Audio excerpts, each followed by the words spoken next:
ಇತ್ತೀಚಿನ ಸಂಚಿಕೆಗಳನ್ನು ಜಾಹೀರಾತಿನ ಕಿರಿಕಿರಿ ಇಲ್ಲದೆ ನೋಡಿ.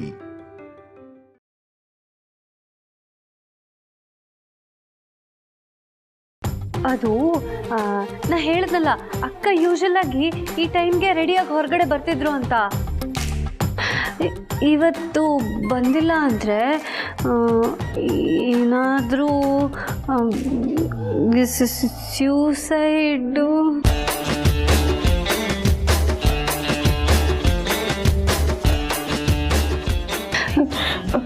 ಅಯ್ಯೋ ಹೆದರ್ಸ್ಬೇಡ ಸರು. ನೋಡು, ಫಸ್ಟ್ ಮಾತಾಡೋದು ಬಿಟ್ಟು ರೂಮ್ಗೆ ಹೋಗಿ ಚೆಕ್ ಮಾಡೋಣ. ನೋಡಿ,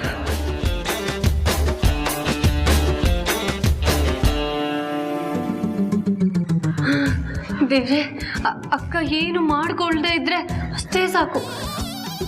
ಏನಾದರೂ ಹೆಚ್ಚು ಕಮ್ಮಿ ಆಗಿದ್ರೆ, ಯಾರಾದರೂ ಅವಮಾನ ಮಾಡಿದ್ದೀರಾ ಅಂತ ಪೊಲೀಸರು ನಮ್ಮ ಮೇಲೆ ಕೇಸ್ ಹಾಕ್ಬಿಟ್ರೆ. ಅಕ್ಕ ಸುಮ್ಮನೆ ರೀ ಅಕ್ಕ, ಹೆದರಿಸ್ಬೇಡಿ, ಹಾಗೆಲ್ಲ ಏನೂ ಆಗೋದಿಲ್ಲ. ಅಕ್ಕ ಪ್ಲೀಸ್ ಏನೂ ಮಾಡ್ಕೋಬೇಡಿ. ಓಪನ್ ಮಾಡಲಾ? ಮಾಡು ಮಾಡು.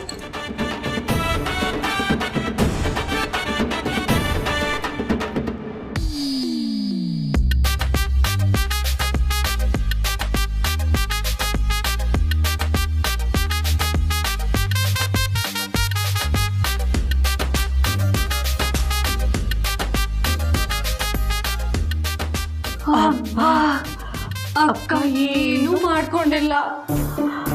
ಅಲ್ಲ, ಇವ್ರು ಮೋಸ್ಟ್ಲಿ ಮನೆ ಬಿಟ್ಟು ಹೋಗಿರ್ಬೇಕು. ಲೆಟರ್ ಗಿಟ್ರೇನಾದ್ರು ಬರ್ದಿಟ್ಟಿದ್ದಾರ ನೋಡಿ. ಅಲ್ವಾ? ಕರೆಕ್ಟು. ನನಗೂ ಈ ಮನೆಗೂ ಋಣ ಮುಗೀತು. ನನ್ನನ್ನು ಯಾರು ಹುಡ್ಕೋ ಪ್ರಯತ್ನ ಮಾಡಬೇಡಿ ಅಂತ ಲೆಟರ್ ಬರ್ದಿಟ್ಟಿದ್ರೆ ಪಾಪ ಅಕ್ಕ. ನೋಡಿ ನೋಡಿ.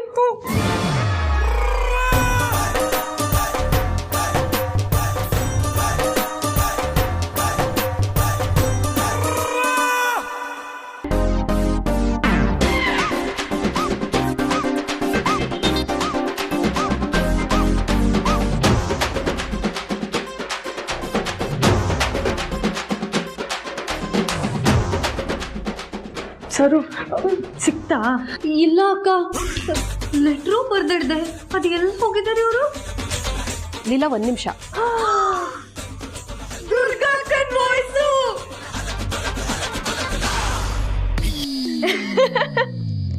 ಅಯ್ಯಪ್ಪ, ದುರ್ಗವ್ರೆ, ನೀವು ಇಷ್ಟೆಲ್ಲ ನಗ್ಸ್ತೀರ ಅಂತ ನಂಗೆ ಗೊತ್ತೇ ಇರಲಿಲ್ಲ.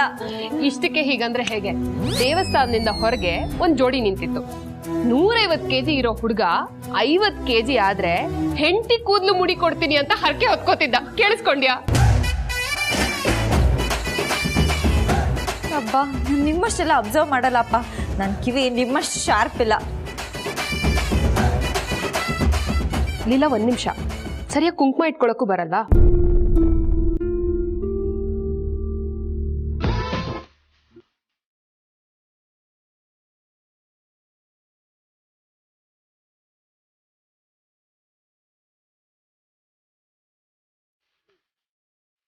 ಥ್ಯಾಂಕ್ ಯು ದುರ್ಗಾ ಅವರೇ.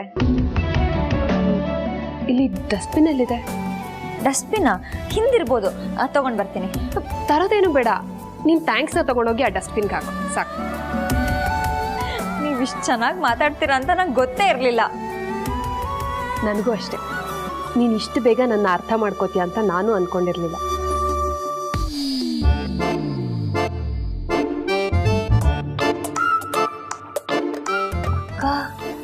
ಏನಕ್ಕ ನಡೀತಿದೆ ಇಲ್ಲಿ? ಮಾಯ, ಮಾಟ, ಮಂತ್ರ ಎಲ್ಲ ನಡೆದಿದೆ ಅನ್ಸುತ್ತೆ ಸರು. ಸರು, ನೀನು ಹೇಳಿದ ನಿಜ ಕಣೆ. ಪಕ್ಕಾ ಮಾಟ ಮಂತ್ರ ಮಾಡಿಸಿದಾಳೆ ಅಲ್ವಾ ಅಕ್ಕ? 1 ತಿಂಗಳ ಹಿಂದೆ, ಚಿಚಿ ತಿಂಗಳು ಅಲ್ಲ, 10 ದಿನದ ಹಿಂದೆ ಇಬ್ರು ಕೈಗೂ ಮಚ್ ಕೊಟ್ಟಿದ್ರೆ ಒಬ್ರನ್ನೊಬ್ರನ್ನ ಕೊಚ್ಚಾಕೊಂಡ್ಬಿಡ್ತಿದ್ರು. ಅಷ್ಟು ಕೋಪದಲ್ಲಿದ್ದವರು ಇವತ್ತು ನೋಡಿದ್ರೆ ಇಬ್ರು ಲವರ್ಸ್ ಥರ ಆಡ್ತಿದಾರಲ್ಲ. ಹೋಯ್ತು, ಎಲ್ಲ ಹೋಯ್ತು. ಈ ಮನೆ ಮುಳುಗೋಯ್ತು. ದುರ್ಗಾರೆ, ನೀವು ಕೂತಿರಿ, ನಾನು ಬಿಸಿ ಬಿಸಿ ಫಿಲ್ಟರ್ ಕಾಫಿ ಮಾಡ್ಕೊಂಬರ್ತೀನಿ. ಬೇಡ ಬೇಡ ಬೇಡ, ನಾನೇ ಹೋಗಿ ಮಾಡ್ಕೊಂಬರ್ತೀನಿ. ಅದೆಲ್ಲ ಆಗಲ್ಲ. ಬೇಕಿದ್ರೆ ಇಬ್ರು ಹೋಗೋಣ. ಈ ಡೀಲ್ ನನಗೋಕೆ, ನಡಿ. ಅಯ್ಯೋ ಅಯ್ಯೋ ಅಯ್ಯೋ ಅಯ್ಯೋ ಅಯ್ಯೋ ಅಯ್ಯೋ, ಅಕ್ಕ ಅಕ್ಕ ನನ್ ಕಣ್ ಕಿತ್ಕೊಂಡ್ಬಿಡಿ ಅಕ್ಕ. ಅಯ್ಯೋ ದೇವ್ರೆ, ನನ್ನ ಮೇಲ್ ಕರ್ಕೊಂಡ್ಬಿಡಪ್ಪ. ಇದನ್ನೆಲ್ಲ ನೋಡ್ಕೊಂಡು ಬದುಕಿರೋ ಶಕ್ತಿ ನನಗೆ ಮಾತ್ರ ಇಲ್ಲ. ಅಯ್ಯೋ ಇಲ್ಲ ಅಕ್ಕ, ಇದು ನಾವ್ ಅನ್ಕೊಂಡಿರೋ ಅಷ್ಟು ಈಸಿ ಅಲ್ಲ. ನಾವು ಮೊದ್ಲು ಹೋಗಿ ದುರ್ಗಾ ಅಕ್ಕನ ಹತ್ರ ಮಾತಾಡ್ಬೇಕು. ಅವಾಗ್ಲೇ ನಮ್ಗೆ ಇದಕ್ಕೊಂದು ಉತ್ತರ ಸಿಗೋದಕ್ ಸಾಧ್ಯ. ಇಲ್ಲ ಅಂದ್ರೆ ನಾವಿಬ್ರು ಸೈಡ್ ವಿಂಗ್ ಅಲ್ಲಿ ಇರ್ತೀವಿ. ಆ ಗ್ಯಾಪ್ ಅಲ್ಲಿ ಯಾರ್ಯಾರೋ ಬಂದು ಹೀರೋಗಳಾಗ್ಬಿಡ್ತಾರ ಅಷ್ಟೇ.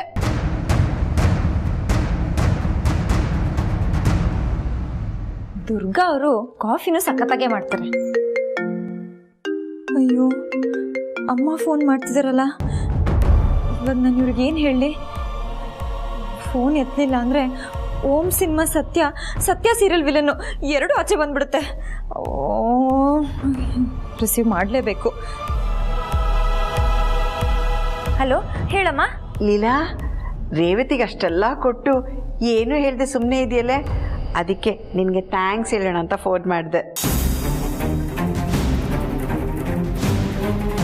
ಅಮ್ಮ, ಆಡ್ಕೊಳಕ್ಕೆ ಫೋನ್ ಮಾಡಿದ್ಯಾ? ಕೊಂಕಾಗೆಲ್ಲ ಮಾತಾಡ್ಬೇಡ. ನಾನು ಅನ್ಕೊಂಡಿದ್ದೆ ಒಂದು, ಆಗಿದ್ದೆ ಒಂದು. ಪಾಪ ರೇವತಿ. ಹೇಳೋದನ್ನ ಪೂರ್ತಿ ಕೇಳೆ. ನಾನ್ಯಾಕೆ ಮುತ್ತನಂತ ಮಗಳನ್ನ ಆಡ್ಕೊಳ್ಳಿ? ರೇವತಿ ಎಲ್ಲ ಹೇಳಿದಾಳೆ ನನಗೆ. ಅಕ್ಕ ತಗೊಂಡು ಬರೋಕ್ಕಾಗದಿರೋಷ್ಟು ಗಿಫ್ಟನ್ನ ಕೊಟ್ಲು. ನನಗೆ ತಗೊಂಡು ಬರೋಕ್ಕಾಗದೆ ಮದುವೆ ಟೈಮ್ನಲ್ಲಿ ಬಂದು ತೊಗೊಂಡು ಹೋಗ್ತೀನಿ ಅಂತ ಹೇಳಿ ಬಂದಿದ್ದೀನಮ್ಮ ಅಂತ. ಹಾಗಿದ್ರೆ ಇಲ್ಲಿ ನಡೆದಿದ್ದೆಲ್ಲ ರೇವತಿ ಮನೇಲಿ ಏನು ಹೇಳಲೇ ಇಲ್ವಾ? ಮದುವೆ ಕೆಲಸ ಎಲ್ಲ ಮುಗಿಲಿ ಕಣೆ, ಆಮೇಲೆ ನೋಡ್ಕೊಳ್ಳೋಣ. ಅದೇನೇನು ಸರ್ಪ್ರೈಸ್ ಗಿಫ್ಟ್ ಅಂತ ಇದೆಯಲ್ಲ ಅದನ್ನೆಲ್ಲ ಜೋಪಾನವಾಗಿ ಎತ್ತಿಡು. ನಾನೇ ಯಾವಾಗಾರು ಬಂದು ತೊಗೊಂಡು ಹೋಗ್ತೀನಿ. ಗಿಫ್ಟೆಲ್ಲ ಇದೆಯಲ್ಲ ಅದನ್ನು ಒಂದು ಫೋಟೋ ತೆಗೆದು ಕಳಿಸು, ನಾನು ನೋಡಿ ಖುಷಿ ಪಡ್ತೀನಿ. ಹ್ಞೂ ಅಮ್ಮ. ಓಕೆ ಬಾ, ಬಾಯ್ ಕಣೆ. ಬಾಯ್ ಅಮ್ಮ. ಬಾಯ್. ಪಾಪ ಚುಕ್ಕಿ, ಇಲ್ಲಿ ನಡೆದಿರೋದೆಲ್ಲ ಅಪ್ಪ ಅಮ್ಮಂಗೆ ಹೇಳಿದ್ರೆ ಅವ್ರು ಬೇಜಾರು ಮಾಡ್ಕೋತಾರೆ. ನಮ್ಮ ಮನೆ ಮರ್ಯಾದೆ ಎಲ್ಲ ಹಾಳಾಗುತ್ತೆ ಅಂತ ಎಲ್ಲ ಮನಸ್ಸಲ್ಲೇ ಇಟ್ಕೊಂಡಿದ್ದಾಳೆ. ಇಂಥ ತಂಗಿಗೆ ನನ್ನ ಮನೆಗೆ ಕರೆದ್ಬಿಟ್ಟು ಅವಮಾನ ಮಾಡಿಬಿಟ್ನಲ್ಲ. ಛೆ, ನಾನು ಈ ಥರ ಮಾಡಬಾರ್ದಿತ್ತು.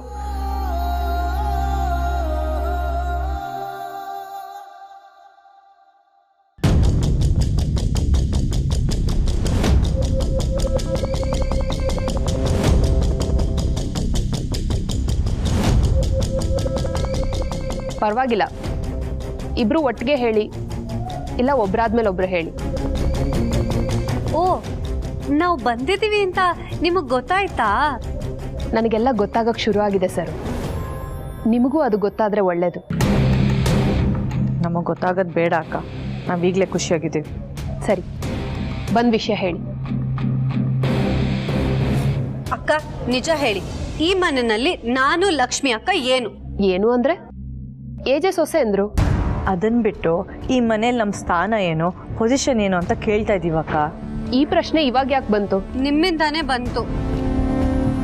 ನೀವ್ ಮಾಡ್ತಿರೋದು ನಮಗ್ ಕಣ್ಣಿಗೆ ಕಾಣೋದಿಲ್ಲ ಅಂತ ಅನ್ಕೊಂಡಿದ್ದೀರಾ, ಅಥವಾ ಇವರೇ ತಾನೇ, ಇವರಿಂದ ಏನ್ ಮಾಡೋದಕ್ ಸಾಧ್ಯ ಅಂತ ನಮ್ಮಿಬ್ರನ್ನ ಅಂಡರ್ ಎಸ್ಟಿಮೇಟ್ ಮಾಡ್ತಿದ್ದೀರಾ? ಹೇಳಿ ಅಕ್ಕ. ನಾವು 3 ಜನನು ಒಂದೇ ಟೀಮ್ ಆಗಿದ್ವಿ. ಈ ಟೀಮ್ನ ಬಿಟ್ಟು ಹೋಗ್ಬಾರ್ದು, ಅದು ಮೋಸ, ಸೋಲಿ ಗೆಲ್ಲಿ ಈ ಟೀಮ್ನ ಬಿಟ್ಕೊಡ್ಬಾರ್ದು. ನಾವು 3 ಜನನು ಯಾವಾಗ್ಲಿದ್ರು ಒಂದೇ ಅಂತ ಹೇಳಿದ್ವಿ ಅಲ್ಲಕ್ಕ. ಈಗೇನಾಯ್ತಕ್ಕ? ನಮ್ಮಿಬ್ರನ್ನ ಸೈಡ್ಗೆ ತಳ್ಳಿ ಆ ಮಾಟಗಾತಿ ಎಡವಟ್ ರಾಣಿ ಲೀಲಾ ಜೊತೆ ಹೊಸ ಟೀಮ್ ಮಾಡ್ಕೊಂಡಿದ್ದೀರಾ? ನಮಗ್ ಫಸ್ಟ್ ಆಫ್ ಆಲ್ ಆ ಲೀಲನ್ ಮುಖ ಕಂಡ್ರೇ ಆಗಲ್ಲ. ಈಗ ನೀವು ಅವಳ ಜೊತೆಗೆ ಸೇರಿದ್ದೀರಾ ಅಂದಮೇಲೆ ನಿಮ್ಮನ್ ಕಂಡ್ರು ನಮಗ್ ಒಂಥರ ಅನಿಸ್ತಿದೆ. ಹೇಳಿ ಅಕ್ಕ, ಕೊನೆದಾಗ ಕೇಳ್ತಾ ಇದ್ದೀವಿ. ನಿಮ್ ಫೈನಲ್ ಡಿಸಿಷನ್ ಏನು? ನೀವ್ ಯಾವ ಟೀಮು? ನಿಮಗ್ ಲೀಲಾ ಬೇಕಾ ಇಲ್ಲ ನಾವಿಬ್ರು ಬೇಕಾ? ಡಿಸೈಡ್ ಮಾಡಿ ಹೇಳಿ. ಲಕ್ಷ್ಮಿ, ಸರು, ನಾನು ಯಾವ ಗುಂಪು ಸೇರಿಲ್ಲ. ಅಂಡ್ ನಂದು ಅಂತ ಯಾವ ಗುಂಪು ಇಲ್ಲ. ಇಡೀ ಮನೆ ಒಂದು ಗುಂಪಾಗಿರ್ಬೇಕೆ ಹೊರತು ಮನೇಲಿ ಯಾವ ಗುಂಪು ಇರಬಾರ್ದು.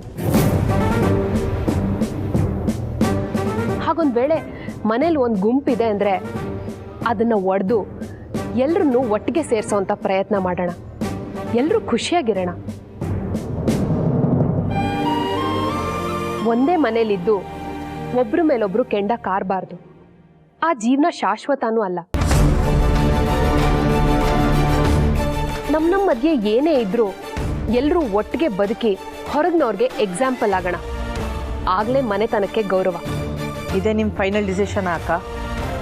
ಹೌದು, ನಿಮ್ದು ಇದೇ ನಿರ್ಧಾರ ಆಗಲಿ ಅನ್ನೋದೇ ನನ್ನ ಆಸೆ. ಆಗಲ್ಲ ಅಕ್ಕ.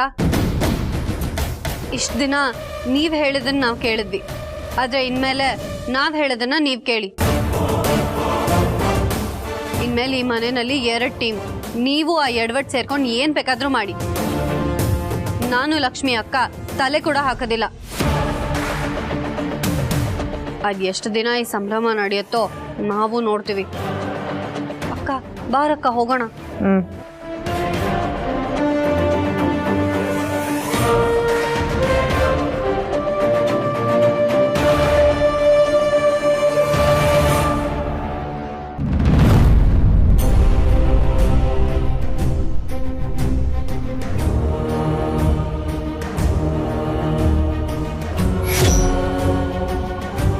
ಮರ್ತುಬಿಟ್ಯಾ?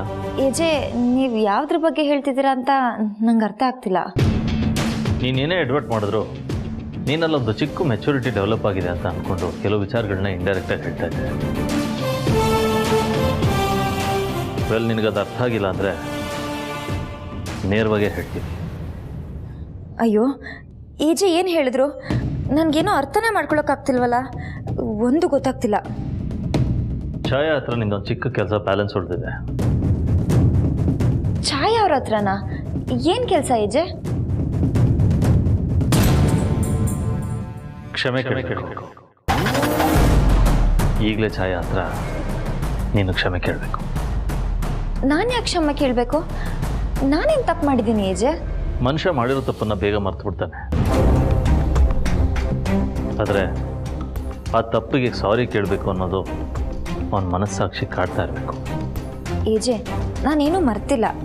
ನಾನೇನೋ ತಪ್ಪು ಮಾಡಿದರೆ ನೀವು ಹೇಳೋವರೆಗೂ ನಾನು ಕಾಯ್ತಾನೆ ಇರಲಿಲ್ಲ. ನಾನೇ ಹೋಗ್ಬಿಟ್ಟು ಕ್ಷಮೆ ಕೇಳ್ತಾ ಇದ್ದೆ. ಆದರೆ ತಪ್ಪೇ ಗೊತ್ತಿಲ್ಲದೆ ಏನಂತ ಕ್ಷಮೆ ಕೇಳಲಿ? ನೀವೇ ಹೇಳಿ. ಇದರಲ್ಲಿ ತಪ್ಪಿರೋದು ದುರ್ಗಂದೆ. ಆದರೆ ನಿನಗೆ ಗೊತ್ತಿದ್ದೋ ಗೊತ್ತಿಲ್ಲದೇನೋ ಆ ತಪ್ಪಲ್ಲಿ ಭಾಗಿಯಾಗಿದೆಯಾ ಅಲ್ವಾ? ಓ ಸಾರಿ ಏಜೆ, ನೀವು ಛಾಯಾ ಅವ್ರ ಒಡವೆ ವಿಷಯ ಮಾತಾಡ್ತಿದ್ದೀರಾ ಅಂತ ಗೊತ್ತಾಗಲಿಲ್ಲ, ಮರ್ತ್ಬಿಟ್ಟಿದ್ದೆ. ಈಗ ನನ್ನ ಹತ್ರ ಕೇಳಿದೆಯಲ್ಲ ಸಾರಿ, ಇದನ್ನು ಹೋಗಿ ಛಾಯಾ ಹತ್ರ ಕೇಳಿದ್ರೆ ಅವಳಿಗೆ ಸಮಾಧಾನ ಆಗುತ್ತೆ. ಅವಳಿಗೆ ಎಷ್ಟು ಒಳ್ಳೆ ಮನಸ್ಸಿದೆ ಅಂದರೆ ಅವಳಿಗೆ ತಂದಿದ್ದು ಒಡವೆನ ನೀವು ರೇವತಿ ಕೊಟ್ಟರು ಒಂದು ಮಾತಾಡಲಿಲ್ಲ ಅವಳು. ಅಂತ ಒಳ್ಳೆ ಮನಸ್ಸನ್ನು ಅರ್ಥ ಮಾಡಿಕೊಂಡು ನೀನೇ ಹೋಗಿ ಸಾರಿ ಕೇಳಬೇಕು. ಈಜೆ ಏನು ಮಾತಾಡ್ತಿದ್ದಾರೆ? ನಾನ್ಯಾಕೆ ಹೋಗ್ಬಿಟ್ಟು ಅವ್ರಿಗೆ ಕ್ಷಮೆ ಕೇಳಬೇಕು? ಈ ಮನೆ ಒಡೆಯಕ್ಕೆ ಬಂದಿರೋ ರಾಕ್ಷಸರವರು. ನಿಮಗೆ ಹೇಗೆ ಹೇಳಲಿ ನಾನು? ಕೇಳ್ತೀಯಲ್ಲ? ನೀವು ನನಗೆ ಆರ್ಡರ್ ಮಾಡಿ, ರಿಕ್ವೆಸ್ಟ್ ಮಾಡಬೇಡಿ. ನೀವೇನು ಹೇಳಿದ್ರು ನಾನು ಮಾಡ್ತೀನಿ. ಯಾಕೆ ಏನು ಅಂತ ಯೋಚನೆ ಮಾಡಲ್ಲ. ಛಾಯಾ ಅವ್ರಿಗೆ ಕ್ಷಮೆ ಕೇಳಬೇಕಲ್ವಾ? ನಾನು ಕೇಳ್ತೀನಿ.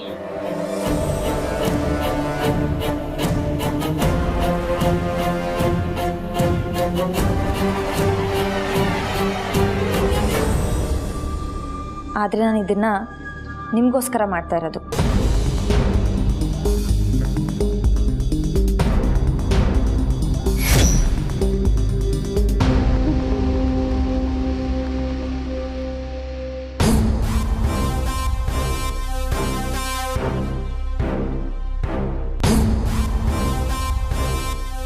ಸಾರಿ ಯಾಕೆ? ನೀವು ಮಾತಾಡಿದ್ದು ನನಗೆ ಹರ್ಟೇ ಆಗಲಿಲ್ಲ ಅಂದಮೇಲೆ ಸಾರಿ ಯಾಕೆ ಕೇಳಬೇಕಲ್ವಾ? ನಿಮಗೆ ಹರ್ಟ್ ಆಗಲಿ ಬಿಡಲಿ, ಅದರಿಂದ ನನಗೇನಾಗಬೇಕಾಗಿಲ್ಲ. ಏಜೆ ಸಾರಿ ಕೇಳಕ್ಕೆ ಹೇಳಿದ್ರು, ಅದಕ್ಕೆ ಕೇಳ್ತಾ ಇದ್ದೀನಿ. ಐ ಆಮ್ ಸಾರಿ, ನನ್ನ ಕ್ಷಮಿಸ್ಬಿಡಿ. ಪ್ಲೀಸ್ ಲೀಲಾ, ದಯವಿಟ್ಟು ಹಾಗೆಲ್ಲ ಮಾತಾಡಬೇಡಿ. ನಾನು ಹೇಳಲಿಲ್ವಾ, ನಡೆದಿದ್ರಲ್ಲಿ ಯಾರ್ದು ತಪ್ಪಿಲ್ಲ. ಏಜೆ ಸರ್ಪ್ರೈಸ್ ಪ್ಲ್ಯಾನ್ ಮಾಡಿದ್ದಾರೆ ಅಂತ ಗೊತ್ತಿತ್ತು, ಆದರೆ ಸರ್ಪ್ರೈಸ್ ಗಿಫ್ಟ್ ಕೊಡ್ತಾರೆ ಅಂತ ಗೊತ್ತಿರಲಿಲ್ಲ. ಅದನ್ನು ನೀವು ನಿಮ್ಮ ತಂಗಿಗೆ ಅಂದ್ಕೊಂಡಿದ್ದು ಅನ್ನೋದ್ರಲ್ಲೂ ತಪ್ಪಿಲ್ಲ. ದಯವಿಟ್ಟು ಹೀಗೆಲ್ಲ ಮಾತಾಡಬೇಡಿ, ತುಂಬ ಫೀಲ್ ಆಗುತ್ತೆ. ನಿಮ್ಮ ಎಕ್ಸ್ಪ್ಲನೇಷನ್ ಏನೇ ಇದ್ದರೂ ನಿಮ್ಮ ಗಂಡಂಗೆ ಹೇಳಿ, ನನಗಲ್ಲ. ನಾನಿಲ್ಲಿ ಸಾರಿ ಕೇಳಕ್ಕೆ ಬಂದಿದ್ದೀನಿ, ಕೇಳಿದೆ.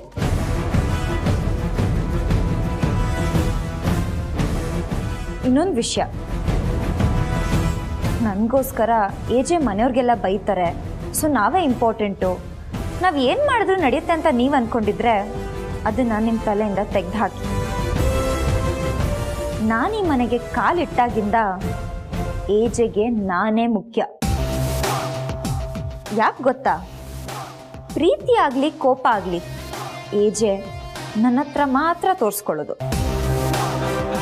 ಏಜೆ ನನಗೆ ಬೈದಷ್ಟು ಯಾರಿಗೂ ಬೈದಿಲ್ಲ, ಕೋಪ ಮಾಡಿಕೊಂಡಷ್ಟು ಯಾರ ಮೇಲೂ ಕೋಪ ಮಾಡ್ಕೊಂಡಿಲ್ಲ, ನನ್ನ ಮೇಲೆ ರೇಗ್ದಷ್ಟು ಯಾರ ಮೇಲೂ ರೇಗಾಡಿಲ್ಲ. ಜೊತೆಲಿ ಕುತ್ಕೊಂಡು ಪ್ರೀತಿಯಿಂದ 4 ಮಾತಾಡ್ಬಿಟ್ರೆ ಅದು ಇಂಪಾರ್ಟೆಂಟ್ ಆಗಲ್ಲ. ಇಂಪಾರ್ಟೆಂಟ್ ಅಂದರೆ ಪ್ರೀತಿ ಜೊತೆಗೆ ಕೋಪ, ನಗು ಎಲ್ಲನೂ ಶೇರ್ ಮಾಡಬೇಕು. ಈ ಮನೆಯಲ್ಲಿ ಅಲ್ಲ ಅಲ್ಲ ಅಲ್ಲ ಅಲ್ಲ ಈ ಜನ್ಮದಲ್ಲಿ ಏಜೆಗೆ ನಾನೊಬ್ಳೆ ಇಂಪಾರ್ಟೆಂಟ್.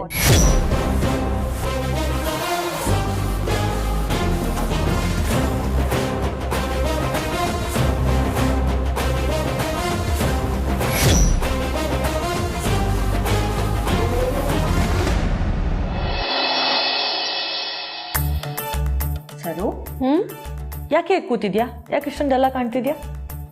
ಅಯ್ಯೋ, ಈ ಮನೆಯಲ್ಲಿ ನಮ್ಮ ಫ್ಯೂಚರ್ನ ನೆನಪಿಸ್ಕೋತಿದ್ರೆ ಪ್ಯಾಥೋ ಸಾಂಗ್ ಹಾಕೊಂಡು 2 ಹನಿ ಕಣ್ಣೀರು ಹಾಕೋಣ ಅನ್ನಿಸ್ತಿದೆ. ಹೌದಲ್ವಾ ಸರು? ದುರ್ಗಾ ಅಕ್ಕ ನಮ್ಮನ್ನು ಬಿಟ್ಟು ಬೇರೆ ಟೀಮ್ ಮಾಡ್ಕೊಂಡು ಹೋದ್ಮೇಲೆ ನಾವಿಬ್ಬರು ತಬ್ಬಲ್ಲಿ ನೀನಾದೆ ಮಗಳೇ ಅನ್ನಂಗಾದ್ವಲ್ಲೇ ಸರು? ಹ್ಞೂ ಅಕ್ಕ. ಅಲ್ಲ, ಆ ಲೀಲಾ ಜೊತೆ ಸೇರ್ಕೊಂಡು ಇನ್ನೊಂದು ಪಕ್ಷ ಕಟ್ಕೊಳ್ಳೋ ಅಂಥದ್ದು ಏನಿತ್ತು? ಅಯ್ಯೋ, ವಿಷಯ ಅದಲ್ಲ ಸರು. ದುರ್ಗಾಕ್ಕ ಯಾರ ಜೊತೆಗಾರು ಸೇರಲಿ, ಅದು ಪ್ರಾಬ್ಲಮ್ ಅಲ್ಲ. ಆದರೆ ಆ ಲೀಲನ್ ಜೊತೆ ಸೇರ್ಕೊಂಡ್ರೆ ಏನಾಗುತ್ತೆ ಗೊತ್ತಾ? ಏನಾಗುತ್ತೆ? ಇಷ್ಟು ದಿನ ನಾನು, ನೀನು, ದುರ್ಗಾಕ್ಕ 3 ಜನನೂ ಸೇರಿಕೊಂಡು ಆ ಲೀಲನ ಮನೆಯಿಂದ ಆಚೆ ಹಾಕಬೇಕು ಅಂತ ಪ್ಲ್ಯಾನ್ ಮಾಡ್ತಿದ್ವಿ.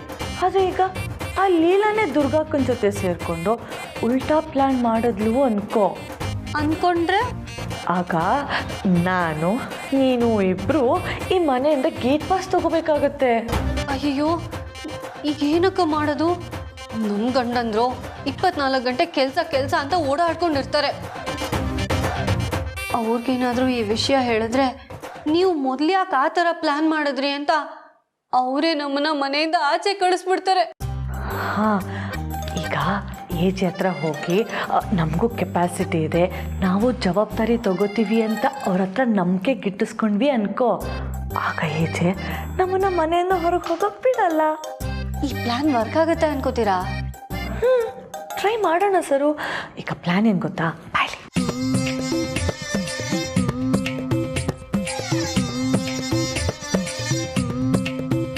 ಅಕ್ಕ, ಈ ಪ್ಲ್ಯಾನ್ ಡೆಫಿನೆಟ್ ಆಗಿ ವರ್ಕ್ ಆಗುತ್ತೆ. ಬನ್ನಿ ಹೋಗೋಣ. ಎಂಥ ದಡ್ಡಿ ನಾನು. ನಿಜವಾದ ವಿಲನ್ ಬರೋವರೆಗೂ ನನ್ನ ಜೊತೆಲಿರೋರೇ ವಿಲನ್ ಅಂತ ಅನ್ಕೊಂಡ್ಬಿಟ್ಟಿದ್ದೆ. ಪಾಪ ದುರ್ಗಾ ಅವರು ಎಷ್ಟು ಒಳ್ಳೆಯವರು, ಅವ್ರನ್ನೇ ಕೆಟ್ಟವರು ಅಂತ ಅನ್ಕೊಂಡ್ಬಿಟ್ಟೆ. ಲೈಫಲ್ಲಿ ಅದೇನೇನು ಟ್ವಿಸ್ಟ್ ಬರುತ್ತೋ. ವಿಲನ್ ಆಗಿದ್ದವರು ಒಳ್ಳೆಯವರಾಗ್ತಾರೆ, ಒಳ್ಳೆಯವರಿರೋರು ವಿಲನ್ ಆಗ್ತಾರೆ. ಒಂದು ಅರ್ಥನೇ ಆಗಲ್ಲ. ಇನ್ನು ಏನೇನು ಕಾದಿದೆಯೋ ಏನೋ ದೇವ್ರಿಗೆ ಗೊತ್ತು.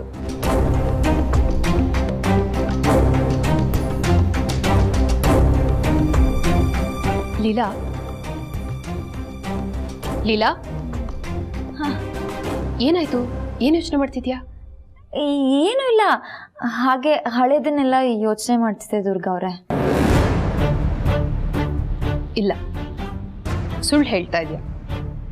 ನಿನ್ನ ಮನಸ್ಸಲ್ಲಿ ಯಾವುದೋ ಒಂದು ವಿಷಯ ಕಾಡ್ತಾ ಇದೆ. ಅದೇನು ಅಂತ ನನ್ನ ಹತ್ರ ಹೇಳ್ಕೊ. ದುರ್ಗಾ ಹತ್ರ ಹೇಳ್ಕೊಳ್ಳ? ಬೇಡ ಪಾಪ, ಅವ್ರು ಮತ್ತೆ ಟೆನ್ಷನ್ ಮಾಡಿಕೊಂಡು ಅದು ಇನ್ನೊಂದಕ್ಕೆ ತಿರುಗಿಬಿಟ್ರೆ ತುಂಬ ಕಷ್ಟ. ಇಲ್ಲ, ನಾನು ಏನು ಅನ್ಕೊಳ್ಳಲ್ಲ, ಮುಂದೆ ಏನು ಆಗೋದು ಇಲ್ಲ. ಅದೇನು ಅಂತ ನನ್ನ ಹತ್ರ ಹೇಳ್ಕೊ. ದುರ್ಗಾ ಅವರೇ, ನನ್ನ ಮನಸ್ಸಲ್ಲಿ ಅನ್ಕೊಂಡಿದ್ದು ನಿಮ್ಗೆ ಹೇಗೆ ಗೊತ್ತಾಯ್ತು? ನಿನ್ನ ಏಜನ್ನ ದಾಟ್ ಬಂದಿದ್ದೀನಿ ಲೀಲಾ. ನಿನ್ನ ವಯಸ್ಸಲ್ಲಿ ಹೆಣ್ಮಕ್ಳ ಮನಸ್ಸಲ್ಲಿ ಏನೇನು ನಡೆಯುತ್ತೆ ಅದನ್ನೆಲ್ಲ ನಾನು ಅನುಭವಿಸಿದ್ದೀನಿ. ನನ್ನ ಹತ್ರ ಹೇಳಕ್ಕೆ ಮುಜುಗರ ಪಟ್ಕೋಬೇಡ. ಅದೇನು ಅಂತ ಹೇಳು. ಹಾಂ, ಅದು